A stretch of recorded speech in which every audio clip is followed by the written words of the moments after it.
bueno, no sé, yo le voy a dar la bienvenida a dos congresistas jóvenes y luego vamos a hablar, bueno, se ríen, pero son jóvenes todavía, ¿o no?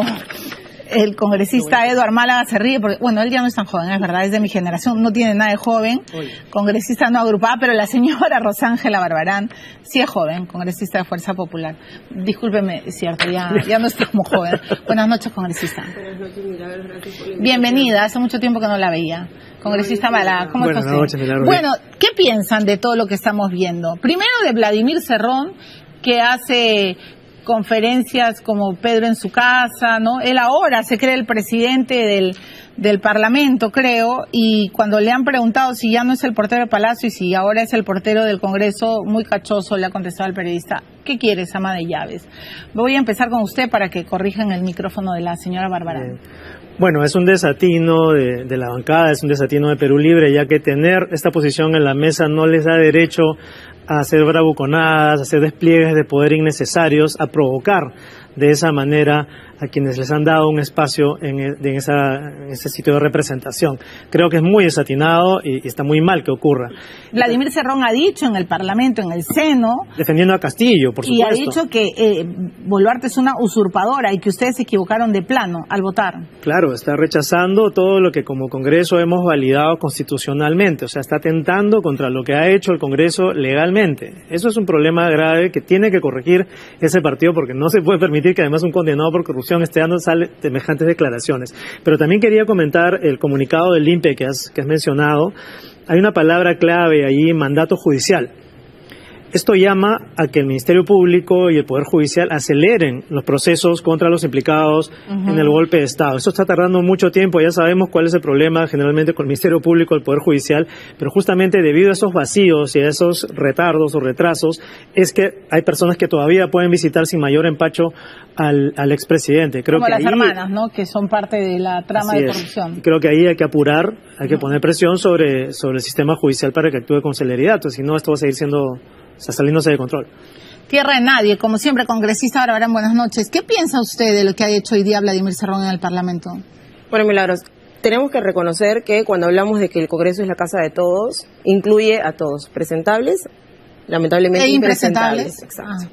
Porque cuando nosotros hemos tenido, por ejemplo, visitas guiadas, en algún momento inclusive se hicieron prohibiciones sobre ciertos temas que atentaban, por ejemplo, a la Constitución, y se respetó, pero no podemos prohibir el ingreso de alguna persona al Congreso. Sin embargo, me parece una desfachatez, sin embargo, me parece una desfachatez que se utilicen los pasos perdidos para dar una conferencia de prensa cuando él en realidad no representa absolutamente nada dentro de la bancada de Perú Libre. O sea, eso tiene que quedar claro. Si él quisiera emitir una conferencia de prensa, muy bien lo pudiese hacer en el local de campaña, si es que así lo tuviese, ¿no?, o en otro espacio, que no es el espacio. Y sobre el tema que mencionabas del comunicado del INPE, el tema no es, o el que están señalando, no es por el tema de golpe de Estado exclusivamente. O sea, estos son involucrados en los actos de corrupción que se supieron en su momento y lamentablemente, como muy bien lo has dicho, esto podría de alguna manera también manchar el proceso. Porque si bien habla de un mandato judicial, ¿por qué con algunas personas el tiempo es súper celere? Porque con algunos partidos siempre ha habido una fijación en donde se ha prohibido inclusive la comunicación entre ellos, que en su momento nosotros hemos señalado que era de manera... se refiere a Keiko. Por supuesto, ¿no? Entonces, en estos casos sí me da mucha sorpresa de que el INPE pueda indicar ello y que finalmente el Poder Judicial no tenga una respuesta inmediata, ¿no? Ahora, el señor Cerrón fue como Pedro en su casa, se plantó, dio su conferencia de prensa, pero ningún congresista le hizo la pelea. Nadie, ni de centro ni de derecha. O sea, lo que a mí me impresiona es que puede incluso ser un bravucón, ¿no? Lo aplaudían, ha dicho que la presidenta Boluarte es una usurpadora. ¿Piensa usted lo mismo? Bueno, es casualidad que hoy piense que es una usurpadora cuando muy bien parte de su bancada ha conversado y sigue conversando con la señora Dina Boluarte. Es una estrategia, sin duda, porque él también acompañaba a la plancha y creo que bien ganado era que no participara por el tema de la sentencia por corrupción. Pero yo no creo que sea también importante de que nosotros vayamos a enfrentarlo ahí parado de ninguna manera con una persona como esta. Además, ni siquiera sabía que estaba el señor ahí. Eso lo hemos notado ya luego cuando ustedes lo han rebotado, porque no es que los congresistas... O sea, que para ustedes es mejor ignorarlo. No es una cosa ignorar. Lo que pasa es que ¿Qué es lo que busca Vladimir Cerrón yendo al Congreso de la República a emitir una conferencia de esta? O sea, ¿cuál es el objetivo que él tiene? ¿Marcar una línea? No, demostrar su poder. ¿Pero qué poder puede provocar? Tener Está parado, señora. Provocar, sí, o sea, sin duda. Está demostrando poder. Está demostrando que él va al Congreso y que hace lo que le da la gana cuando le abren la puerta, le tiran el fondo roja. Podemos hacer, yo creo que no, perdóneme, él ha desgraciado al país. O sea, por supuesto que sí. No hay un poco de dignidad en el Parlamento para y yo creo en su cara pelada. Ahí podríamos inclusive, ¿no? Hacer un análisis ya como actualmente no existe ninguna prohibición, pero que un sentenciado por corrupción esté cogiendo el micro de pasos perdidos para emitir una opinión, a mí en lo particular me parece desastroso. Ahora es una zona gris, es una zona gris, porque imagínate que la mesa directiva, el consejo directivo diga, vamos a restringir el ingreso a ciertas personas, empieza la victimización, Milagros. O sea, hay que manejarlo de alguna manera. No, yo no digo, claro, si se le restringe, él va a decir, ay, qué horror, Congreso de fachos, las idioteces. Dictadura. No, pero que alguien le diga, o sea, en su cara pelada, ¿qué está hablando? ¿Qué está hablando? Me parece. Seguro que si hubiéramos estado pasando por ahí, hubiéramos dicho. ¿Usted le hubiera dicho algo? ¿Qué le hubiera dicho a Vladimir Cerrón? Que no diga mentiras, que no invente realidades absurdas. Porque la izquierda tiene esa manía de reinventar la realidad y venderla al mundo para victimizarse y para, bueno, lo que pasa es que están dolidos porque han perdido el poder y quieren reinventar la realidad. Y eso es lo que hacen. Yo no creo que hayan perdido el poder, ¿eh? Yo creo que él está jugando su papel, sabe perfectamente que provocando es su gobierno. O sea, el señor Vladimir Cerrón, amiguísimo en su momento de la señora Dina Boluarte, eran parte de la misma plancha, eran parte de la misma estrategia, solo que obviamente estaba un poco dolido porque lamentablemente como él siempre ilusionó con transformar a nuestro país en un país como Venezuela, en un país como Nicaragua y no lo ha logrado, finalmente tiene que acomodar sus fichas como él le conviene. Entonces yo en lo personal sí creo que ignorarlo sobre esta situación, porque tenemos algo claro, la Asamblea Constituyente no va a ir ni a él vaya a patalear el Congreso, ni vaya a otra institución, o sea, no va a ir. Que el señor siga desgastándose hablando, porque finalmente la estrategia real dentro del Congreso es proteger las instituciones y proteger al país de las ideas radicales como las que él representa, ¿no? ¿Usted cree que en este gobierno él está cerca de Boluarte? Yo creo que sí. Yo creo que sí, y que es una estrategia muy bien planteada por él, para de alguna manera para hacer creer que están peleados. Creer que están peleados. Mira, como yo te decía, volteemos a ver el comportamiento de los jugadores de Perú Libre. Cómo es que de 37 han movido dentro del Congreso diferentes bancadas, ubicadas perfectamente. Hoy, por ejemplo, en las comisiones están teniendo mayor presencia, o sea, tontos no son. Y creo que no lo van a hacer por ir a hablar al Congreso, que sigue hablando. Nosotros finalmente tenemos una lucha más grande, que no solo representa el señor Cerrón, sino que creo que es toda la izquierda radical. ¿Piensa lo mismo? Yo no estoy del todo de acuerdo, voy a discrepar en esto con mi colega, porque vemos una fractura, un cisma muy claro entre la representación congresal, ¿no?, que ayudaba, que estaba del lado de Castillo, y lo que hoy es el Ejecutivo. De hecho, que la quieran vacar a toda costa indica que están detrás de ella, quieren hacerla caer, y yo insisto que sí han perdido poder. Puede que haya un cierto poder en algunos sectores, pero en general toda la componenda, toda la corrupción que tenían ciertos ministerios, eso se ha caído y les ha dolido, porque a partir de ese esquema es que podían contratar gente pues de lo peor y meterla en sitios tan claves y tan importantes para el país como el sector salud, como el sector transporte, educación, en fin. Entonces ese poder es lo que han perdido, ese poder de regalar ministerios, ese poder de regalar puestos a gente corrupta que los aprovechaba justamente para esos esquemas de corrupción, y ahora ya no pueden hacerlo. Y por eso están reinventando la realidad, inventándose este mundo alterno en el cual esto es una dictadura totalitaria y la señora tiene que caer. ¿Para qué? Para poder tratar de recuperar ese poder en una elección general en la cual ellos puedan llegar de repente a gobiernos regionales o a municipalidades o al Congreso nuevamente. Entonces, si lo leo bien, usted está en contra del adelanto de elecciones. Yo en este momento ya no favorezco el adelanto de elecciones. ¿Y usted? Por cuestiones de estabilidad. Claro, ¿y usted, congresista? Mira, nosotros desde Fuerza Popular hemos sido los principales impulsores del adelanto de elecciones. No, pero cambiaron el tablero, ¿no? No, nosotros sí, claro, con lo que dijo Nano, no, cambiaron el calendario. Nosotros hasta el final, claro, y cambiamos el calendario porque, según las instituciones, y era además lo que correspondía, las fechas no calzaban. Entonces, nosotros hemos sido los principales impulsores del adelanto de elecciones, pero además Nano, en su momento, cuando fue presidente, presenta una reconsideración apelando a que las bancadas obviamente ya no habían votos. Pero hoy día, ¿usted sigue pensando de que Dina Boluarte no debe terminar su gobierno? Lo que pasa es que ese tema Milagros, no es Dina Boluarte. O sea, vayamos a hablar de el Ejecutivo, del Legislativo como tal. La salida de Dina Boluarte le va a dar la solución al país a esta crisis política con la gente que tenemos alrededor. Yo creo que primero deberíamos nosotros empezar a ver en qué situación se encuentra el Perú hoy y cuál es la salida. Yo no creo que mover la ficha o simplemente a la persona podría corregir eso. ¿No? O sea, el tablero, ¿no? Sí, claro. Perdóname, con las mismas reglas, volver a pasar por una elección en una situación actual como la actual es volver a dejar al país en manos del desorden, de la expectativa de no saber qué hacer, de la incertidumbre, y te quiero hacer también una mención a lo que ha pasado en Argentina en este momento. Durante el mensaje de Milei, la gente gritaba que se vayan todos, pero es un que se vayan todos dentro del orden constitucional, respetando los periodos de gobierno y respetando el momento en el cual tienes que ir a elecciones. No es patear el tablero cada 2 años, porque la realidad no me favorece. Esta política que ha destrozado a Argentina. Exacto. En este caso, si queremos que se vayan todos en 2026, con las reglas nuevas y con la posibilidad de que el país salga adelante. Mira, lo que nos ha dejado vamos a la parra es una tontería. Y con esa regla de juego, Milagros, lamentablemente va a venir otro Congreso y va a ser exactamente el mismo pedido de la población. Inexperto, además. Bueno, vamos a hablar de Milei y de lo que, y por supuesto del presidente del Congreso, aquí en Málaga y Barbarán creo que no admiran, ¿no? O sí, no lo sé, después de la pausa. Congresista Barbarán, bueno, yo imagino que usted lo va a defender como pueda, porque claro, su partido es parte de la mesa directiva.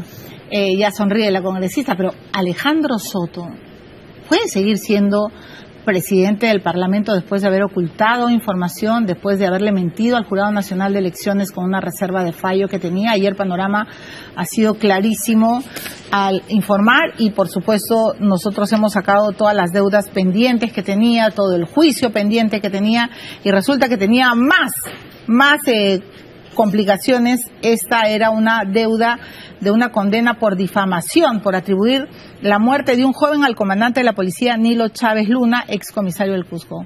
¿El señor Soto puede seguir siendo presidente del Parlamento? Mira, yo creo que sí. Lo que también señalaría, y lo he señalado siempre, es que el que se mete a política tiene que ser 4 veces más transparente que cualquiera. Y no porque la norma no te lo exija, tú deberías, yo creo que como corresponde, si él sabía que había un proceso en medio, debió hacerlo. Más allá de que si el jurado, como muy bien lo han indicado, ha validado toda su documentación y no ha cometido ninguna falta, porque si no lo hubiese sido retirado automáticamente. Siempre, Milagros, la verdad y la transparencia al político lo va a cubrir de estos hechos como los que se están dando en este momento. No me quiero sumar al carmontón, porque el señor Soto está siendo apabullado justamente por aquellos que perdieron la elección de la mesa directiva. Apabullado. Sí, claro. Congresista, dijo que la mamá de su hijo era un choque y fuga.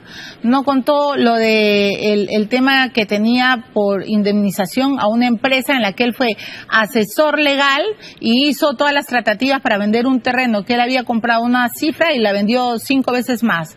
Y ahora nos enteramos que también tenía una deuda pendiente por un juicio de difamación y que ocultó la reserva de fallo. O sea, este señor es un Pinocho, un ocultador absoluto de sus pecados, de sus esqueletos, los pone en el closet. ¿Usted de verdad cree que puede ser presidente? ¿Lo apaña? En realidad eso no es apañarlo. Lo que yo creo es que a él le corresponde, así como se presentó para ser presidente de la mesa directiva hoy, es salir a responder, venir a tu programa también y hacer la respuesta, porque finalmente quien conoce los detalles de cada una de estas especulaciones que se están dando y además que se están evidenciando con la documentación, es que finalmente el señor Soto salga a responder, como lo ha hecho a través de ese comunicado. Ha sido bastante claro. Yo creo que ha sido bastante claro, pero más allá, nuevamente, como te digo, Milagros, lo que corresponde a todo político es ser transparente. Y esto sí me parece que ha habido una omisión que se pudo dar en su momento para que no se genere todo lo que se está generando hoy, ¿no? Edgar Málaga, congresista, ¿el señor Soto puede seguir siendo presidente del Parlamento? Yo creo que su presidencia le está haciendo mucho daño ahora al Congreso, a la institución como tal. Y creo que, obviamente, la carga de la prueba, de la defensa, está ahora de su lado. Él tiene que salir a explicar y a demostrar que lo que aparece evidente no lo es. Yo lo dudo. Okay, tendría que haber esa defensa, pero hasta ahora me parece que la tiene muy, muy difícil, muy cuesta arriba. Y más allá de eso, yo creo que también habría que preguntarle al señor César Acuña si el señor Soto debería seguir siendo presidente del Congreso. No hay que olvidar que la responsabilidad no solamente está en el bloque que acordó, ¿no? Las bancadas que acordaron, ¿no? Llevar ciertos candidatos. Los partidos se han reunido internamente para decidir quiénes van a ir a esas fórmulas de la mesa directiva. Y habría que preguntar si esas decisiones se toman por popularidad, por ambición personal, por consideración de los currículos de trayectoria, de las aptitudes o cualidades de cada persona. Y si es así, yo creo que los presidentes de partidos tienen mucho que decir en este caso. Bueno, Acuña ha dicho que no le habían contado. Bueno, eso te da una idea de la precariedad de algunos partidos, ¿no? Bueno, ¿usted cree que se tiene que quedar? Creo que la mayoría del Perú piensa que se tiene que ir, pero la pregunta es, ¿qué pasa si sigue creciendo esta ola y él renuncia? ¿Quién sube? ¿Nano? No, se tendría que volver a elegir. Nueva elección. Una nueva elección para el cargo. O sea, Nano, sus sueños de ser presidente del Perú se quedan. Bueno, no sé si será su sueño en realidad, aparte que, bueno, Nano es un político con mucha experiencia, claro. No lo haría mal, ¿no? Pero más allá de eso... no lo haría mal como presidente del Perú. Yo creo que no, yo creo que toda persona con experiencia y además, ¿no? En un partido institucionalizado como Fuerza Popular tiene un equipo extraordinario, pero yo creo que está muy lejano de la realidad. Lo que corresponde, y la señora Dina Boluarte va a seguir siendo presidenta, es hacer el cambio para el presidente del Congreso, ¿no? Eso queda como una anécdota nada más. Yo creo, a tu pregunta, Milagros, que está el antecedente de Lady Camones. Sí, claro. También, lamentablemente, por movidas internas de APP, sí, la grabaron, saliendo, ¿no?, de la mesa, pero el antecedente es que ella fue censurada y se hizo una nueva elección y no hubo lugar para las teorías conspiranoicas de que, ese va a ser el próximo presidente del Perú. No hablemos de eso porque creo que es eso apresurarse. No, así es. Correcto. Y también, ¿no?, qué fuerte, porque ¿quién grabó a Camones, no? Claro, es que es muy difícil imaginarse cómo un partido tan organizado, con tanto poder, con tantos fondos, puede tener, digamos, acciones tan, aparentemente tan improvisadas y tan faltas de análisis. Bueno, no me quiero poner en un rol de superioridad, pero claro. Mari Carmen Alba ha dicho que a ella la grabó Edwin Espinosa, o sea, ya... Darwin Espinosa. Se sospechaba que en ese momento habría sido, y digo habría sido porque finalmente el proceso no continuó, creo, Juárez, ¿no? Que fue la que finalmente se retira del partido y ya no sé ni en qué banca está porque ha pasado como por toda la... Hay muchos no agrupados. En realidad, sí. Debería más allá de eso, yo creo no agrupada debería de ser. Bueno, ahí nos criticarían no tener una coherencia ideológica ni de interés, claro, ¿no? Sí. Y eso es importante también. Y hablando de coherencias ideológicas, quiero además preguntarle a la congresista Barbarán, porque yo sí creo que tenemos que tratar este tema tan complicado para muchos, ¿no? Vamos a ver el caso de la niña de 11 años que pidió ser sometida a un aborto terapéutico. Aquí está un refresh para que podamos comentar en la mesa. Nosotros estamos de acuerdo con un aborto terapéutico cada vez que la vida de la madre corra un riesgo. Hay una norma, hay una ley aquí en el país. Sucede que no han querido reglamentarlo por intereses de otro tipo. Yo no puedo decirte que estoy a favor o estoy en contra, porque ese es un tema netamente científico. Yo soy pro vida, defiendo la vida, pero también defiendo la vida de esa niña.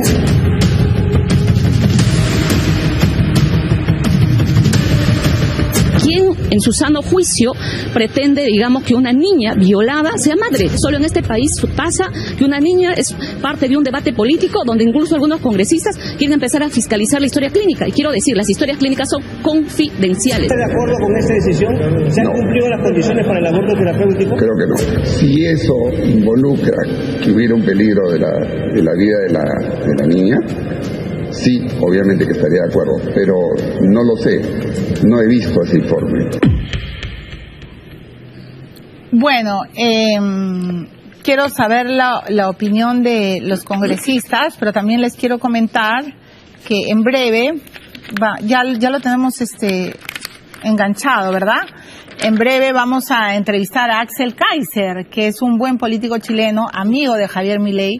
Javier Milei incluso ha mencionado muchas veces a los libros de Axel Kaiser. Pero, a ver, congresista Barbarán, usted es pro vida, siempre lo ha dicho, y quiero saber su opinión sobre este caso que ha despertado las ha despertado iras huracanadas en varios sectores. Mira, este es un tema muy, muy sensible. Yo soy mujer, pero además soy madre de una niña, ¿no? Y cada vez que se toca un tema de violación, nosotros, y lo he dicho abiertamente, Milagros, tenemos que ver la causa del problema. La causa del problema son los malditos violadores en nuestro país. Y nosotros como Estado estamos fallando porque cada vez hay más violaciones. ¿Qué estamos haciendo? Es una evaluación que tenemos pendiente. Pero además, ¿qué estamos haciendo con el maldito violador, que es el único responsable y culpable?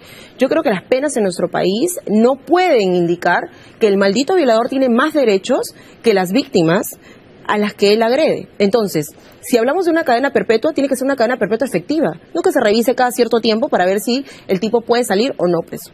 Bueno, de hecho, en este caso el violador está libre, pero sobre el tema de la niña puntualmente, ¿usted está de acuerdo con el aborto terapéutico? Yo estoy a favor del aborto terapéutico para los casos en donde la vida de la madre corra peligro. O sea, no hay cómo nosotros nos pongamos a cuestionar el trabajo y la labor de los médicos quienes han determinado esta situación. Más allá de nuestras ideologías, más allá de tú sabes que soy abiertamente provida, jamás me voy a poner a cuestionar al médico que ha evaluado a una menor, sea de 11, sea de 10, sea de 12 años, y ha visto que la situación apeligra la vida. Entonces yo desde aquí, obviamente Milagros, tenemos un trabajo que hacer y creo que dejando de lado nuestras diferencias, lo único que tenemos que apelar es que ningún niño más sea violentado en nuestro país. Congresista Mala. Este es un tema muy polémico y, como dice Rosángela, hay ideologías encontradas y lo que no debemos hacer es ideologizar ciertos temas tan importantes como estos porque tienen que ver con la salud y la vida. Ahora, dicho eso, hay un problema que no estamos abordando como se debe. Las cifras son escandalosas, no se ha hablado de 2 niñas cada hora siendo violadas, pero más allá, yo creo que esto refleja también el poco cuidado que le hemos dado a la educación sexual, integral, por ejemplo, y también a las políticas de acceso al conocimiento en salud sexual y reproductiva. Creo que ese es un gran vacío que tenemos que abordar, como digo, sin ideologizar el tema. En el caso de Mila, las condiciones se cumplen. Está claro, se ha actuado de acuerdo a ley. Era un caso en el cual se estaba atentando contra la salud y la vida de la niña. No se ha debido tardar tanto tiempo y yo creo que esto viene también justamente porque el tema es tan conflictivo que muchos médicos pueden tener miedo de actuar y que no se les encauce después.